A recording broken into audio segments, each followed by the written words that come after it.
presos foram encontrados mortos por volta de 21 horas de terça-feira, dentro de uma das celas do complexo penitenciário de Pedrinhas, em São Luís. As vítimas foram identificadas como Julite Siqueira Santana e Marinaldo Castro. Segundo a Secretaria de Justiça e Administração Penitenciária, os presos foram mortos pelos detentos da cela ao lado. Na manhã de terça, outros 3 detentos foram mortos após tumulto entre facções criminosas rivais, um deles decapitado. Quilombolas e indígenas fazem mobilização em todo o país. Eles protestam contra a proposta de emenda constitucional que tramita no Congresso e tira do governo federal a prerrogativa de titular as terras. Sobre este assunto, Rosana Diniz, coordenadora do CIMI, concedeu entrevista ao portal da Assembleia. Acompanhe um trecho da entrevista. Ontem foi um dia de mobilização em todo o país, né? Quilombolas, índios, né? Foram para as ruas aí, foram para os órgãos competentes, né? Para cobrar aí uma revisão, né, dessa proposta de emenda constitucional. Perfeitamente. O movimento indígena, através da PIB, que é a Articulação dos Povos Indígenas do Brasil, convocou essa mobilização que começou do dia 30 e vai até o dia 5, primeiro em defesa da Constituição, segundo pelo direito dos povos à terra. Então o movimento já teve grande repercussão ontem, né? E aqui no estado do Maranhão os quilombolas já ocupam o INCRA, né? Está previsto hoje uma mobilização na terra indígena Pindaré, do povo Guajajara, né? E os Capó também devem fazer uma ocupação também ainda hoje lá na cidade de Zedoca. Bom, se a gente for observar a legislação que protege hoje os indígenas, por exemplo, não falta essa proteção, né? Ao longo dos anos, os indígenas conseguiram, né, o movimento social, né, que luta por essa causa, conseguiu a aprovação de leis, né, que prevê essa proteção da população indígena, né? Então, do ponto de vista legal, as populações indígenas tradicionais, povos tradicionais, comunidades tradicionais, elas estão amparadas. Cabe isso na legislação brasileira, né, no caso a Constituição Federal, e também a legislação internacional, né, do qual o Brasil se tornou signatário. O que a gente vem constatando é um desrespeito total, tanto às leis internas, como também aos tratados internacionais, né?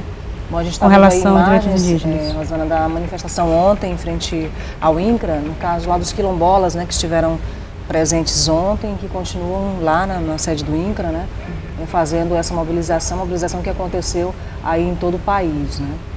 A gente vê aí a mobilização dos quilombolas, são pautas muito parecidas, né, e que condenam aí as ações de projetos desenvolvimentistas, né, e que afetam essas populações, né. Exatamente. A PEC, que é o principal motivo da mobilização, só para citar a PEC, mas existem inúmeros outros mecanismos vindos tanto do Executivo como do Legislativo e até no próprio Judiciário, né, uma série de medidas que tentam retroceder aos direitos conquistados pelas populações.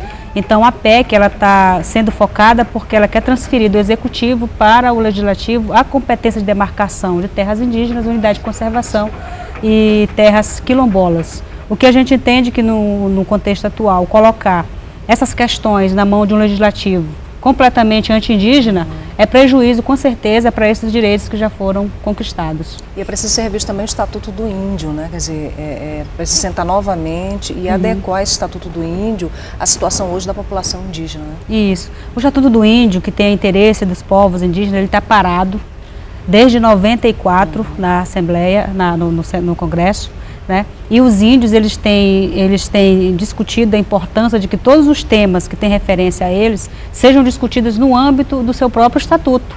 Eles não querem essas discussões de mineração, demarcação de terra, saúde, que não seja dentro do estatuto. Porque já há um marco legal. Né? Exatamente. E eles fizeram discussões, apresentaram propostas, enviaram ao Legislativo, mas só que essas propostas elas não estão tendo boa receptividade e a proposta do Estatuto continua parada no Congresso. Enquanto isso, aqueles que estão interessados em retroceder os direitos indígenas põem a cada dia assuntos relacionados à questão indígena em pauta, sem discutir com os principais interessados, que são os povos indígenas.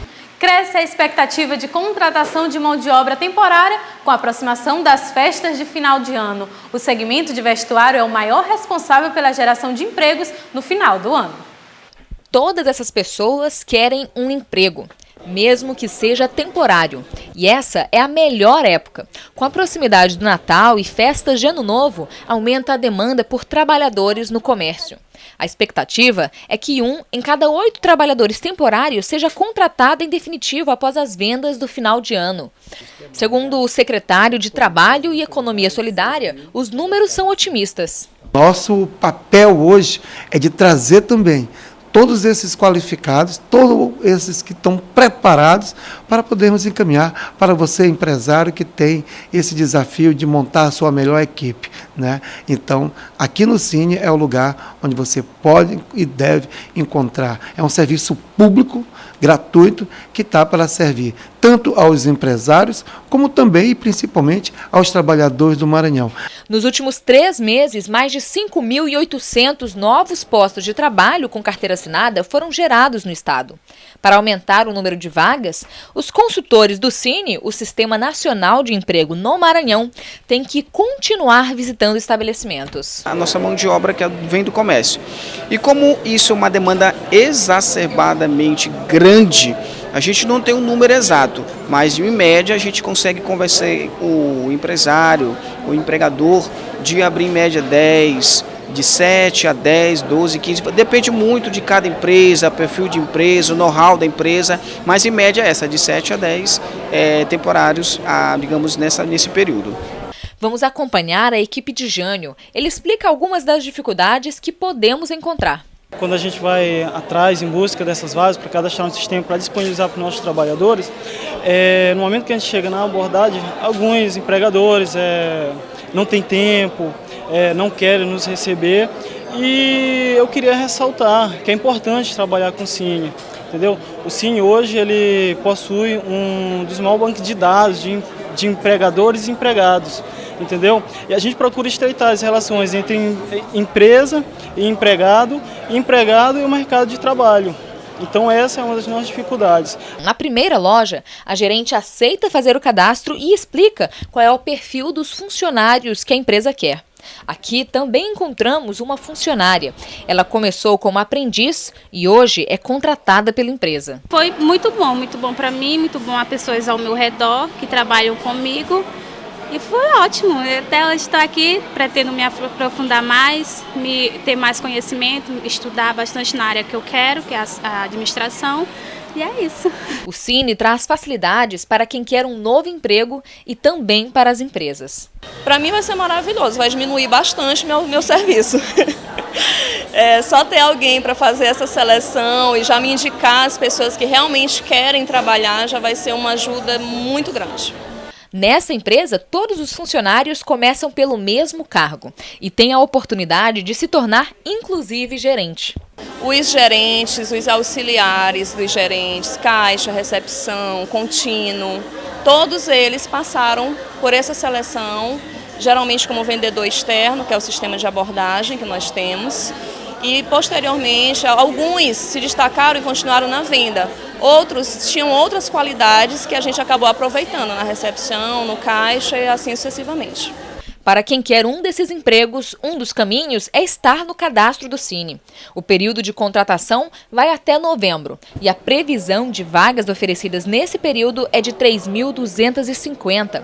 A meta é 20% maior que a do ano passado. Nós estamos com nossa equipe visitando, peço a todos os empresários que recebam, que ofereçam para o nosso sistema Cine as vagas para a contratação agora no fim de ano e que com certeza nós iremos encaminhar os melhores e mais qualificados trabalhadores do estado do Maranhão. Com todo esse investimento, com toda essa parceria público e privado que nós estamos à frente. Nós estamos fazendo uma grande campanha de valorização do Cine, tanto para elevar os currículos dos nossos trabalhadores, como também para fazer a efetivação e garantia de muitas vagas e vagas boas, vagas para todos os setores do nosso Maranhão. 74 cidades do Maranhão estão em situação de emergência por conta da seca. Ontem, parlamentares e representantes de órgãos se reuniram para discutir formas de enfrentamento da estiagem e a criação da Comissão Parlamentar de Combate à Seca. O presidente da Assembleia Legislativa, deputado Arnaldo Melo, fez a abertura dos trabalhos. A ideia da reunião foi buscar informações junto a todos os órgãos da administração pública, sejam eles federal ou estadual, para prevenir e enfrentar a seca nos municípios maranhenses. O secretário estadual de Agricultura, Pecuária e Abastecimento, Cláudio Azevedo, fez uma apresentação do cenário atual da estiagem nos municípios do estado. 74 cidades foram declaradas pela Defesa Civil como em situação de emergência por causa da seca. Nossos gestores municipais precisam ser melhor orientados de como decretar emergência, né? Que isso traz muito benefício, não só ao município, com a doação de equipamentos do Ministério da Integração, como também benefícios para os nossos lavradores que perderam sua safra, junto aos bancos, né, que obtiveram financiamentos, não tem como pagar esse banco. Tá certo? E os bancos, hoje o Banco Central já deliberou, o Banco do Brasil, o Banco do Nordeste, o Banco da Amazônia, que faça o abatimento de até 80% das dívidas do Pronaf e também dos agricultores, médios e grandes produtores. Nesse município decretar emergência. A reunião contou com a presença de parlamentares, representantes de secretarias de Estado e de órgãos do governo federal, além da Defesa Civil, encarregada de apresentar o mapeamento de todos os municípios com decreto de estado de emergência. A orientação no momento é que as prefeituras preencham os cadastros necessários para a captação de recursos. Existe um sistema de informação de desastre da Secretaria Nacional, que é preciso que seja preenchido um formulário por nome de formulário de informação de desastres, onde lá existem critérios para a decretação, e aí se esses critérios forem atendidos, é necessário o prefeito decreta a situação, envia para o Ministério, através da Secretaria Nacional de Defesa Civil, e aí com certeza será reconhecido, e com certeza ele vai ter algum benefício com isso. O secretário-chefe da Casa Civil sugeriu um sistema de acompanhamento com um olhar voltado para o que as secretarias de Estado têm planejado. João Abreu defendeu ainda ações a curto prazo nas esferas local e nacional. Nós temos que atuar em várias áreas. Tem a área da conscientização, nós precisamos conscientizar os nossos gestores municipais de que eles são entes importantes no processo. Nós precisamos conscientizar o nosso poder legislativo, no sentido de que eles são uma força que possa atuar juntamente ao governo, no executivo, junto ao governo federal, no sentido de alocar recursos para o estado do Maranhão e todos nós juntos constituirmos essa força-tarefa que irá com certeza minorar o sofrimento das populações que são afligidas hoje pelo problema da estiagem. A Frente Parlamentar terá o papel, a partir de agora, de articular políticas públicas com a finalidade de apoiar todos os municípios maranhenses atingidos pela seca. Durante a reunião, o deputado Arnaldo Melo ainda anunciou que o Conselho de Interlocução Social, também criado no âmbito da Assembleia Legislativa, está se organizando para convidar ou até mesmo convocar, caso seja necessário, autoridades para discutir a questão dos prejuízos causados pela seca no Maranhão, entre outras providências. Preocupados com a previsão de pouca chuva em 2013, os deputados estaduais estão convidando os secretários de Estado, representante da Codevasf também, o secretário de Agricultura esteve aqui, o da Casa Civil, do Desenvolvimento Social, para que nós possamos unir esforços no sentido de criarmos alternativas políticas para amenizar o sofrimento desse povo do interior do Maranhão. Vamos, inclusive, implementarmos as políticas do governo do Estado, como também do governo federal.